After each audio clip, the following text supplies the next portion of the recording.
I know you've waited a long time here to be at Ole Miss and get that opportunity to start. Just how did that overall weekend feel for you, and what was that moment like to be out there in front of the fans and as well just be back on the field in general with your teammates? Yeah, I mean, running out of that tunnel for the first time as a starter, it was special, especially after we scored that first touchdown in 3 plays. Energy was awesome, but I think our performance, and my performance specifically, wasn't up to our level. So even walking off that field, and honestly, didn't even feel like we won, just because I set the bar so high for myself, and I know my teammates do as well. So it felt good, but we got to look forward to Saturday. I guess to that, what is it you saw or y'all saw as a room that wasn't up to what y'all's expectations are? Yeah, well, I think for me, just first time starting, just little mistakes that I made, and also the starting line that we put out there. A lot of them were injured during fall camp, so we didn't have a lot of reps together.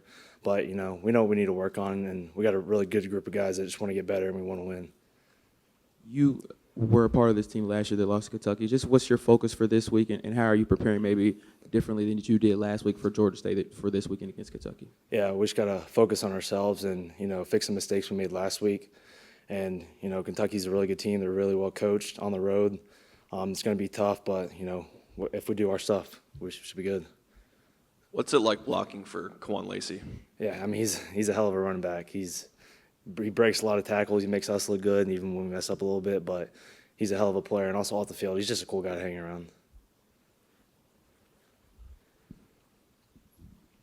We hear that a lot about the difficulty of playing O-line without a ton of reps with the other guys. But would you mind explaining why that is? What's so hard?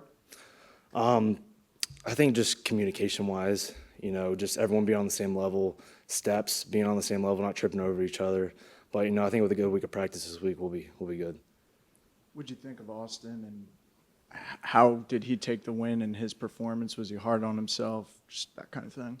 Yeah, I mean Austin's naturally hard on himself, just like I am, and a bunch of other players are, because we just want the best for us, and our standard's so high, it's almost unachievable. But he had great energy throughout the game, even when he made mistakes. He came over to us and was like, "We're gonna get it back. We're gonna get it back." So he's a great leader, and he showed that Saturday. And on Q1, maybe you see it more on film than live, but the speed is obvious. But what he does on the goal line, how impressive is that? Yeah, he just has a relentless effort. He's trying to do everything it takes just to score and, do everything to put the team on his back. And, I mean, you saw on the goal line he broke 4 or 5 tackles. So he just has a relentless effort to score. Being the first SEC on SEC matchup this year against Kentucky, what's a statement you want to make to the rest of the conference this week? I think we just want to, fix our mistakes from last week and, prove to everyone else the type of team we know we have here.